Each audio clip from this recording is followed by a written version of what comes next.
പണ്ട് ബ്രിട്ടീഷുകാർ കുറേ ചെയ്തു നോക്കി, പക്ഷേ എന്നാലും ഒരു പോലീസുകാരൻ്റെ തലയറുത്ത് കൊന്ന് നമ്മളെ സ്വാതന്ത്ര്യ സമര സേനാനികൾ വാര്യംകുന്നൻ ഒരു പോലീസുകാരനെ തലയറുത്ത് കൊന്ന് ആ സ്ഥലമാണ് നമ്മൾ ഇന്ന് കാണാൻ പോകുന്നത്. അതിനകത്തേക്കാണ് നമ്മൾ ഇന്ന് കടക്കാൻ പോകുന്നത്. ഇവിടെ ഒരുപാട് ആൾക്കാരുടെ നിലവിളികൾ ആരും കേൾക്കാതെ പോയിട്ടുണ്ട്. ആ കാഴ്ചകളാണ് നമ്മൾ ഇന്ന് കാണാൻ പോകുന്നത്. ട്രാവൽ കുനിയിൽ നിന്ന് നമ്മൾ കാണാൻ പോകുന്നത് നമ്മളെയൊക്കെ ഞെട്ടിപ്പിക്കുന്ന, നമ്മളെയൊക്കെ കോരിത്തെരിപ്പിക്കുന്ന ഒരു കാഴ്ചയാണ്. മലപ്പുറത്ത് മഞ്ചേരിക്കടുത്ത്, മഞ്ചേരിയിൽ നിന്ന് ഒരു 10 കിലോമീറ്റർ മാത്രമാക്കില്ല, നമ്മൾ മുടിക്കോടാണ് എത്തി നിൽക്കുന്നത്. മുടിക്കോട് വന്നിട്ട് നമ്മൾ കാണുന്ന ഇതേ നോക്കിയേ ഒരു അത്ഭുത കാഴ്ച. തകർന്നടിഞ്ഞു കിടക്കുന്ന നമ്മളുടെ ഒരു ചരിത്രം ഉറങ്ങിക്കിടക്കുന്നുണ്ട് ദേ ഈ മൺകൂനയ്ക്കുള്ളിൽ. ഇന്നിങ്ങനെ കാട് മൂടി കിടക്കുന്നതാണെങ്കിലും ഒരു കാലത്ത് വളരെ പ്രതാപമുള്ള ഒരു ഇരുനില കെട്ടിടമായിരുന്നു നമ്മളിത് ഈ തകർന്ന് കിടക്കുന്നതായിട്ട് കാണുന്നത്. ഇത് സത്യത്തിൽ ഒരു ജയിലാണ്. പണ്ട് ബ്രിട്ടീഷുകാർ നമ്മളുടെ പഴയ ആൾക്കാരെയൊക്കെ, സ്വാതന്ത്ര്യ സമര സേനാനികളെയൊക്കെ അടച്ചിടാൻ വേണ്ടി ഉപയോഗിച്ചിരുന്ന പഴയ കാലത്തെ ബ്രിട്ടീഷുകാർ പണിത ഒരു ജയിലിന് മുന്നിലാണ് നമ്മളിന്ന് വന്ന് നിൽക്കുന്നത്. മലബാർ കലാപത്തിനെ കുറിച്ചൊക്കെ നമ്മൾ പഠിച്ചിട്ടുണ്ടാവും, പുസ്തകത്തിൽ വായിച്ചറിവ് മാത്രമേ നമുക്ക് ഉണ്ടാവുള്ളൂ. പക്ഷേ അത് എത്രത്തോളം രൂക്ഷമായിട്ടും എത്രത്തോളം തീവ്രമായിട്ടുള്ള ഒരു യുദ്ധം തന്നെയായിരുന്നു, ഒരു സ്വാതന്ത്ര്യ സമരത്തിൻ്റെ ഒരു വളരെ വിപുലമായൊരു ഏട് തന്നെയാണ്. അത് എത്രത്തോളം തീക്ഷ്ണമായിരുന്നു എന്ന് അറിയണമെങ്കിൽ ഇതേപോലത്തെ ചരിത്ര സ്ഥലങ്ങളിൽ നമ്മൾ വന്ന് കാണുന്നെ വേണം. ഇതൊരു കുഴിയാണ്, വലിയൊരു കുഴിയുടെ ഉള്ളിലേക്ക് മനുഷ്യന്മാരെ തള്ളിയിട്ടിരുന്ന, ആ ആൾക്കാരെ അടച്ചിടാൻ വേണ്ടി ഉപയോഗിച്ചിരുന്ന ഒരു ഇരുട്ടറ പോലത്തെ ഒരു ജയിലറയാണ് നമ്മൾ കണ്ടുകൊണ്ടിരിക്കുന്നത്. അതിന് മേൽക്കൂരയൊക്കെ തകർന്നു പോയി. ഇതിന് മുകളിലെ ഒരു പോലീസ് സ്റ്റേഷനും പഴയ ബ്രിട്ടീഷുകാരുടെ ഒരു പോലീസ് ഔട്ട് സ്റ്റേഷനൊക്കെ ഉണ്ടായിരുന്നു. അതൊന്നും ഇപ്പോൾ കാണാൻ പറ്റില്ല, എല്ലാം മണ്ണടിഞ്ഞു പോയി. നൂറ്റാണ്ടുകൾ കഴിഞ്ഞിട്ടും ഇത് നോക്കി ഈ ഇരുമ്പൊന്നും ഒന്നും ആയിട്ടില്ല, തുരുമ്പൊന്നും തട്ടിയിട്ട് പോലുമില്ല. അത് ഇരുമ്പല്ലട ഉരുക്കാണ്. ഉരുക്ക് ആ കാലഘട്ടത്തിലെ സാങ്കേതിക വിദ്യയിൽ ഉരുക്കായിരുന്നു ഉണ്ടായിരുന്നത്. അതിൻ്റെ ഗുണം നമുക്ക് ഇപ്പോഴും കാണാം. മണ്ണും ചളിയൊക്കെ പിടിച്ച് കിടക്കുന്നുണ്ടെങ്കിൽ കൂടി തുരുമ്പ് അതിനെ തട്ടുന്നില്ല. അതൊരു അത്ഭുതം തന്നെയാണ്, ബ്രിട്ടീഷുകാരുടെ ആ ടെക്നോളജി. അതൊക്കെ നമ്മൾ ഇവിടെ വരുമ്പോൾ കണ്ട് മനസ്സിലാക്കാൻ പറ്റും. നോക്കടാ, കരിങ്കല്ലിൻ്റെ ഒരു പാളിയാണ് ജനലിൻ്റെ മുകളിൽ വെച്ചിട്ടുള്ളത്. ഈ കറുത്ത നിറത്തിൽ കാണുന്നത് കരിങ്കല്ലാണ്. ശരിയാണ്. ഇങ്ങോട്ട് നോക്കടാ, ഇതിൻ്റെയൊക്കെ ഒരു സ്ട്രക്ചർ അതേപോലെ ഇങ്ങനെ നിൽക്കല്ലേ. തടവുള്ളികളെയൊക്കെ അടച്ചിടാൻ വേണ്ടി ഉണ്ടാക്കുന്ന സമയത്ത് അത്രയും ശക്തിയുള്ള ഒരു കെട്ടിടമാണ് ഇത്. ഒരു കല്ലല്ല, 2 നേരെ കല്ല് വെച്ചിട്ടാണ് ഇത് പടുത്തിരിക്കുന്നത്. ഈ ഭാഗത്തുള്ളത് താഴേക്ക് വീണു. ഇത് ഇതിൻ്റെ മുകളിലുണ്ടായിരുന്ന, ഈ ജനലിൻ്റെ മുകളിലുണ്ടായിരുന്ന വലിയൊരു ബീമാണ്. ഇതൊക്കെ എങ്ങനെയാണ് പൊളിച്ചിട്ട് ഒരാൾ പുറത്തേക്ക് കിടക്കുക? ഞാൻ അതിനെക്കുറിച്ചാണ് ചിന്തിക്കുന്നത്. അങ്ങനെ സങ്കല്പിക്കാൻ പോലും പറ്റില്ല, കാരണം ഇത് വലിയൊരു കുഴി ആവാനുള്ള സാധ്യതയാണുള്ളത്. ശരിയാണ്, മണ്ണ് വീണ് കിടക്കുകയാണ്. പക്ഷേ ഇപ്പൊ നോക്കിയാൽ കാണാം ഇതിൻ്റെ ഒരു സ്ട്രക്ചർ. മുകളിൽ അവിടെയൊക്കെയാണ് അതിൻ്റെ ബിൽഡിംഗ് ഉണ്ടായിരുന്നത്. ആ ഒരു കെട്ടിടത്തിൻ്റെ ഉള്ളിലേക്ക് ഇറങ്ങിയുള്ള അവസ്ഥയാണ്. കോൺക്രീറ്റ് ഒന്നും ഇല്ലാത്ത കാലഘട്ടത്തിൽ ഇപ്പോൾ നമ്മുടെ മുല്ലപ്പെരിയാർ ഡാമൊക്കെ ഉണ്ടാക്കിയിട്ടുള്ള ഈ സുർക്കി മിശ്രിതം പറഞ്ഞ സാധനം ഇതാണ്. അതിപ്പോഴും നമുക്ക് കാണാം. ഇത് സിമെൻ്റ് അല്ല, ഇത് സുർക്കി പോലത്തെ സാധനമാണ്. ഇപ്പോൾ കൈകൊണ്ട് പൊടിച്ച് അങ്ങനെ പൊടിഞ്ഞു പോരും, പക്ഷേ അത് ഇപ്പോഴും ഇവിടെ ഉണ്ട്, നിലനിൽക്കുന്നുണ്ട്.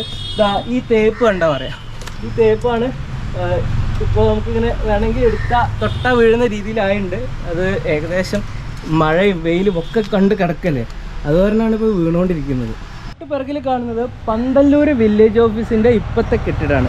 ഈ വില്ലേജ് ഓഫീസ് നമ്മളിപ്പോൾ നിൽക്കുന്ന ഈ തകർന്ന് കിടക്കുന്ന കെട്ടിടത്തിലായിരുന്നു ഒരുപാട് കാലം പ്രവർത്തിച്ചുകൊണ്ടിരുന്നത്. ഇതൊരു ഇരുനില കെട്ടിടമായിരുന്നു എന്നാണ് നാട്ടുകാർ പറഞ്ഞറിഞ്ഞിട്ടുള്ളത്. ഒരു വില്ലേജ് ഓഫീസൊക്കെ പ്രവർത്തിക്കാൻ പാകത്തിന് നമ്മൾ സ്വാതന്ത്ര്യത്തിന് ശേഷവും ഈ കെട്ടിടത്തിനെ നല്ല രീതിയിൽ ഉപയോഗപ്പെടുത്തിയിരുന്നു. ഇത് ഒരുപാട് കാലം നിലനിന്നിട്ടുണ്ട്. പക്ഷേ പിന്നീട് അതിൻ്റെ ആ ഒരു പരിധി കഴിഞ്ഞു. ഏതൊരു എൻജിനീയറിംഗ് സ്ട്രക്ചറിനും ഒരു പരിധി ഉണ്ടല്ലോ, അതിൻ്റെ അപ്പുറത്തേക്ക് ഇത് കടക്കാത്ത കാരണം വില്ലേജ് ഓഫീസ് അങ്ങോട്ട് മാറ്റിപ്പണിതു കേട്ടോ. കെട്ടിടത്തിൻ്റെ ഉള്ളിലൂടെ നടക്കുന്ന സമയത്ത് നമുക്ക് അതിൻ്റെ ആ വെന്റിലേഷൻ പാർട്ടിലേക്ക് ഏകദേശം കൈയെത്താൻ പാകത്തിനാണ് ഉള്ളത്. പക്ഷേ പണ്ട് കാലത്ത് ഇത് താഴ്ചയിലാണ്, ഒരുപാട് താഴ്ചയിലായിരിക്കും ഉണ്ടായിട്ടുണ്ടാവുക. ഒരാൾക്ക് കൈയെത്താൻ പറ്റുന്നതിനേക്കാളും മുകളിലുള്ള വെന്റിലേഷനാണ് ആ കണ്ടുകൊണ്ടിരിക്കുന്നത്. ബ്രിട്ടീഷുകാർ ചാരപ്രവൃത്തി നടത്തുന്ന നമ്മളുടെ നാട്ടിലെ സ്വാതന്ത്ര്യ സമര പോരാളികളെ ഇവിടെ കൊണ്ടുവരിടും. അതിന് തൊട്ടടുത്തൊരു തോടുണ്ട്, വലിയൊരു തോടാണ് അതിൻ്റെ ഈ ബിൽഡിങ്ങിൻ്റെ തൊട്ടപ്പുറത്ത് കൂടെ ഒഴുകുന്നത്. അത് പാണ്ടിക്കാടേക്ക് ഇതിലെ ഒരു യാത്രാമാർഗം ഉണ്ടായിരുന്നു. ആ കാലഘട്ടത്തിൽ പുഴയിലൂടെയൊക്കെയാണ് ആൾക്കാർ സഞ്ചരിച്ചുകൊണ്ടിരുന്നത്. അപ്പോൾ ഒരു നദിയിലേക്കുള്ള ഒരു അപ്രോച്ച് റോഡ് അല്ലെങ്കിൽ അപ്രോച്ച് കനാല് ഇവിടെ ഉണ്ട്. അതിലൂടെ ഇവിടെ അടച്ചിട്ടിരുന്ന ജയിൽ പുള്ളികളെയൊക്കെ ബ്രിട്ടീഷുകാർ കടത്തിക്കൊണ്ടുപോകും. അങ്ങനെ കടത്തിക്കൊണ്ടുപോയി കഴിഞ്ഞാൽ നാട്ടുകാർക്ക് ഇവിടെ കൊണ്ടുപോകുന്നു മാത്രമേ അറിയണ്ടുള്ളൂ. പിന്നെ പിറ്റേ ദിവസം നോക്കുന്ന സമയത്ത് ആ ആൾക്കാരൊന്നും ഈ പ്രദേശത്ത് തന്നെ ഉണ്ടാവില്ല. അവരൊക്കെ രഹസ്യമായിട്ട് ഇവിടുന്ന് ഒരു കലാപമൊക്കെ അടിച്ചമർത്താൻ വേണ്ടിയുള്ള ശ്രമത്തിൻ്റെയൊക്കെ ഭാഗമായിട്ട് ബ്രിട്ടീഷുകാർ ചെയ്തിട്ടുള്ള ഒരു അറ്റംപ്റ്റ് ആണ് ഇതേപോലുള്ള ജയിലുകൾ നിർമ്മിക്കുക, എയ്ഡ് പോസ്റ്റുകൾ നിർമ്മിക്കുക. ഇതേപോലുള്ള കാര്യങ്ങൾ ആ കാലഘട്ടത്തിലെ സ്വാതന്ത്ര്യ സമര സേനാനികൾക്ക് ഒരു വെല്ലുവിളി തന്നെയായിരുന്നു. ഈ മതിലൊന്നും പൊളിച്ച് അവർ പുറത്ത് കടക്കുക അസാധ്യമാണ്. കണ്ടപ്പോൾ ഞാൻ വിചാരിച്ചു ഇതൊരു ജനലാണെന്ന്. പക്ഷേ ആക്ച്വലി ഇതൊരു വാതിലാണ്, ജയിലിനകത്തേക്ക് കിടക്കാനുള്ള ഒരു വാതിലാണ്. അതിൻ്റെ തെളിവുകളായിട്ട് നമുക്ക് താഴേക്ക് നോക്കിയാൽ കാണാം. ഇതിന് മണ്ണിൻ്റെ അടിയിൽ പൂണ്ട് കിടക്കുകയാണ് ഈ വാതിലിൻ്റെ ബാക്കി ഭാഗം. പകുതി പോയി മണ്ണിൽ. ഇത് കണ്ട ഈ വാതിലിനെ ഇങ്ങനെ തിരിക്കാനുള്ള ആ ഒരു സാധനമുണ്ട്. ജനലിനാണ് ഇത് ആവശ്യമില്ല, ജനലിങ്ങനെ എല്ലാം ഉണ്ടാവും. അത് കൃത്യമായിട്ടൊരു വാതിലാണ്. ആ ഒരു വാതിൽ ഇതിൻ്റെ ഉള്ളിലായിരുന്നു എന്ന് പറയുമ്പോൾ ഇവിടെ എത്രത്തോളം താഴ്ച ഉണ്ടെന്ന് നമ്മൾ ഏകദേശം ഒരു 2 അടി ഉയരത്തിലായിരിക്കും ഇപ്പോൾ നിൽക്കുന്നുണ്ടാവുക. അപ്പോൾ ഒരാൾക്ക് മുകളിലേക്ക് നോക്കാനും കൂടി വെളിച്ചം കാണാത്ത റൂം പോലെ ഇരിക്കും അല്ലേ? അത്രയും ഹൈറ്റ് ഉള്ള ഒരു കെട്ടിടമാണ്. മാത്രമല്ല ഇതിന് മുകളിൽ ഒരു നിലയും കൂടി ഉണ്ടായിരുന്നു. ആ നില അപ്പാടെ തകർന്നതിൻ്റെ അടിയിലേക്ക് വീണ് പോയി. അതാണ് ഉണ്ടായിട്ടുള്ളത്. അന്നത്തെ സാങ്കേതിക വിദ്യയിൽ എങ്ങനെയാണ് ഇതൊക്കെ പണിതെടുത്തതെന്ന് നമുക്ക് കുറച്ച് പണിയാണ് പഠിക്കാനുണ്ട്. ആർക്കിടെക്റ്റുകൾക്കൊക്കെ വന്ന് പഠിക്കാനുള്ള കാര്യങ്ങളാണ്. ഇതിൻ്റെ പുറമേ നിന്ന് നോക്കുമ്പോൾ നിങ്ങൾക്ക് കുറച്ചും കൂടി ആ ബിൽഡിങ്ങിൻ്റെ ഒരു സ്ട്രക്ചർ മനസ്സിലാവും. ഇത് വലിയൊരു കെട്ടിടമാണ്. അതിൻ്റെ ഏറ്റവും പ്രധാനപ്പെട്ട ഭാഗം മാത്രമേ നമുക്ക് ഇവിടെ കാണാനുള്ളൂ. ഇതൊക്കെ ഈ കല്ലുകളൊക്കെ ഈ കെട്ടിടത്തിൽ നിന്ന് വീണ് പോയിട്ടുള്ളതാണ്. അതിൻ്റെ ഭാഗമായിട്ട് ഇതൊക്കെ ഇതിനെ ഉരുക്ക് എന്ന് പറയുന്ന സാധനം ഇതാണ്, ഇരുമ്പ് ഉരുക്കാണ്. ആ കെട്ടിടത്തിൻ്റെ ഏതെങ്കിലും ഒരു പാർട്ടായിരിക്കും ഇത് ഇവിടെ നിന്ന് ഇങ്ങനെ അങ്ങോട്ട് കാണാം. ഒരു സിമെൻറ്റ് ആ സുർക്കി വെച്ചിട്ട് തേച്ചതിൻ്റെ കാണാം. സിമെൻറ്റ് പോലെ ഉണ്ട്, പക്ഷെ അത് കുമ്മായമാണ്. കുമ്മായവും സുർക്കിയും കൂടിയൊക്കെയുള്ള മിശ്രിതമാണ്. ഒരു ട്രയാങ്കിൾ ഷേപ്പാണ് അങ്ങോട്ട്. ഇവിടെയാണ് ആ കനാല്, ഒരു കിടങ്ങ് പോലെയാണ്. ഇത് ഒരു ഇതിലൂടെയായിരുന്നു നമ്മൾ മുടിക്കോട് എന്നുള്ള സ്ഥലത്തു നിന്ന് പാണ്ടിക്കാട് അല്ലേ, പാണ്ടിക്കാട് വരെ തടവ് പുള്ളികളെ രഹസ്യമായിട്ട് കടത്തിക്കൊണ്ടുവരുന്നത്. ഇത് ബ്രിട്ടീഷുകാർ കൃത്രിമമായിട്ട് വെട്ടിയുണ്ടാക്കിയ കനാലാവാനും സാധ്യതയുണ്ട്. ഒരു 100 വർഷം പഴക്കമുള്ള ഒരു ചരിത്രമാണ് നമ്മൾ കണ്ടുകൊണ്ടിരിക്കുന്നത്. ഇത്രയും പ്രളയവും ഒക്കെ അതിജീവിച്ചിട്ടും നോക്കിയേ ഈ ബ്രിട്ടീഷുകാരുടെ അന്നത്തെ ആ കനാലിൻ്റെ കൽപ്പടവുകളൊക്കെ ഇപ്പോഴും ഇവിടെ അതിജീവിക്കുന്നുണ്ട്. അത്രയും വർഷം മുന്നേ അവർ ചെയ്തിട്ടുള്ള ഒരു എൻജിനീയറിംഗ് വൈദഗ്ധ്യം നമുക്കിവിടെ കാണാം. ആ കെട്ടിടത്തിൻ്റെ സ്ട്രക്ചർ നോക്കുന്ന സമയത്തും ആ ഒരു സ്ട്രക്ചർ അതേപോലെ നമുക്ക് ഈ ബിൽഡിങ്ങിൻ്റെ ഈ വാളിൻ്റെ പ്രധാനപ്പെട്ട ആ ചുമരിപ്പോഴും നിലനിൽക്കുന്നത് ഈ ഒരു ത്രികോണത്തിലുള്ള ഈ ഒരു പില്ലർ പോലത്തെ ഒരു സ്ട്രക്ചർ സപ്പോർട്ട് ചെയ്ത് കൊടുത്തുകൊണ്ടാണ്. ഇങ്ങനത്തെ ആ ഒരു എൻജിനീയറിംഗ് വൈദഗ്ധ്യം അതാണ് നമ്മൾ ഇവിടെ വന്ന് പഠിക്കേണ്ട ചില കാര്യങ്ങൾ. ഇവിടെ ഒരു കനാലായത് കാരണം ഇതിലൂടെ ഇങ്ങനെ കയറി വരിക എന്നുള്ളത് പോസിബിൾ അല്ല. അതാണ് ഇവിടെ ഒരു സേഫ്റ്റി, ഒരു സേഫ്റ്റിയും കൂടി ഉണ്ട് ഇതില്. ഒരു ആക്രമണം ഒരു എന്തെങ്കിലും കൊണ്ടൊന്ന് ഉപദ്രവിക്കാൻ ഈ കെട്ടിടത്തിനെ ആക്രമിക്കാൻ പറ്റില്ല. ഈ ഭാഗത്ത് ഒരു പ്രൊട്ടക്ഷൻ.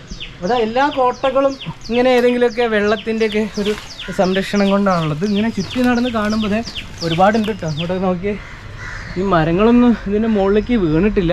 ഒരുപക്ഷെ പണ്ട് അങ്ങനെയൊക്കെ സംഭവിച്ചിട്ടായിരിക്കാം ഈ കെട്ടിടം തകർന്നിട്ടുണ്ടാവുക. നമുക്ക് ചുറ്റുപാടും ഒന്ന് നടന്ന് കാണാൻ സൗകര്യമുണ്ട്. ഇപ്പോൾ അത്യാവശ്യം ഇവിടെ പൊന്തിയും കാടൊക്കെ ഒന്ന് വെട്ടിത്തെളിച്ചിട്ടുണ്ട്, അതുകൊണ്ട് വലിയ കുഴപ്പമില്ല. ശരിക്കും പറഞ്ഞാൽ ഇവിടെ ഒരു കാട് പിടിച്ച് കിടക്കുന്നതാണ് അല്ലേ? അതെ, അത് ഉപേക്ഷിക്കപ്പെട്ട ഒരു കെട്ടിടമാണ്. ചരിത്രത്തിൽ ഒരുപാട് പ്രാധാന്യം അർഹിക്കുന്ന ഒരു സ്ഥലമാണെങ്കിൽ കൂടി ഇത് സംരക്ഷിക്കുക എന്നുള്ളത് അതിന് പരിധി കഴിഞ്ഞു, എക്സ്പയർഡായി.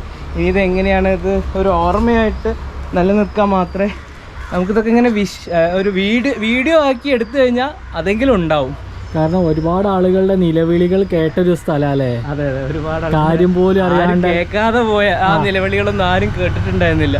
അങ്ങനെയൊക്കെ ഒരു പ്രാധാന്യം നമ്മൾ ഇവിടെ വരുമ്പോൾ തിരിച്ചറിയണം. ബ്രിട്ടീഷുകാർ ഇത്രയൊക്കെ സംവിധാനങ്ങൾ ഒരുക്കിയിട്ടുണ്ടായിരുന്നെങ്കിലും ആ കാലഘട്ടത്തിലെ സ്വാതന്ത്ര്യ സമര സേനാനികൾ, പ്രധാനപ്പെട്ട ആൾക്കാർ പറയുകയാണെങ്കിൽ വാര്യംകുന്നത്തെ കുഞ്ഞമ്മദ് ഹാജിയുടെയൊക്കെ നേതൃത്വത്തിലുള്ള ആ പോരാളികൾ ഈ കെട്ടിടം വന്ന് ആക്രമിക്കുകയും ഇവിടുത്തെ പോലീസ് സ്റ്റേഷൻ തകർക്കുക എന്ന് പറഞ്ഞു കഴിഞ്ഞാൽ ഇവിടെ പോലീസുകാരെ ഇവിടെ വെച്ചിട്ട് തലയറക്കുക വരെ ചെയ്തിട്ടുണ്ട്.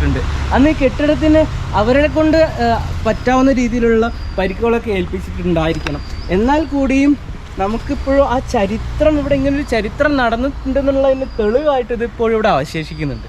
മറ്റേതെങ്കിലും ഒരു രാജ്യത്താണ് ഇതുപോലെ ചരിത്ര പ്രാധാന്യമുള്ളൊരു സ്ഥലം ഒരിക്കലും ഇങ്ങനെ കാട് പിടിച്ച് കിടക്കില്ലായിരുന്നു. അതെനിക്ക് ഉറപ്പാണ്. നമ്മളുടെ നാട്ടുകാർക്ക് നമ്മളുടെ ചരിത്രത്തിനോട് വലിയൊരു താല്പര്യമില്ല, അല്ലെങ്കിൽ ഇതൊക്കെ സംരക്ഷിക്കപ്പെടുമായിരുന്നു. ഒരു വില്ലേജ് ഓഫീസായിട്ട് പ്രവർത്തിപ്പിക്കാൻ പറ്റുമായിരുന്നെങ്കിൽ അത് നമുക്ക് ഇന്നും കാണാൻ പാകത്തിന് സംരക്ഷിച്ച് നിർത്താനുള്ള ആ ഒരു കെൽപ്പ് നമ്മളുടെ പഴയ കാലഘട്ടത്തിലുള്ള ആൾക്കാർക്ക് ഉണ്ടാവാതെ പോയി. നമ്മൾ ഈ പുതിയ തലമുറ അറ്റ്ലീസ്റ്റ് ഇതൊക്കെ കാണാനെങ്കിലും ശ്രമിക്കുക. ഇതേപോലുള്ള കാഴ്ചകൾ പരമാവധി നിങ്ങളിലേക്ക് എത്തിക്കാൻ നമ്മൾ ശ്രമിച്ചുകൊണ്ടിരിക്കുന്നുണ്ട്. നിങ്ങളുടെ അറിവിലും ഇതേപോലുള്ള സ്ഥലങ്ങളുണ്ടെങ്കിൽ ജസ്റ്റ് നമ്മളായിട്ടൊന്ന് ഷെയർ ചെയ്യാം. സ്റ്റേ ട്യൂൺ ടു ട്രാവൽ കുഞ്ഞ.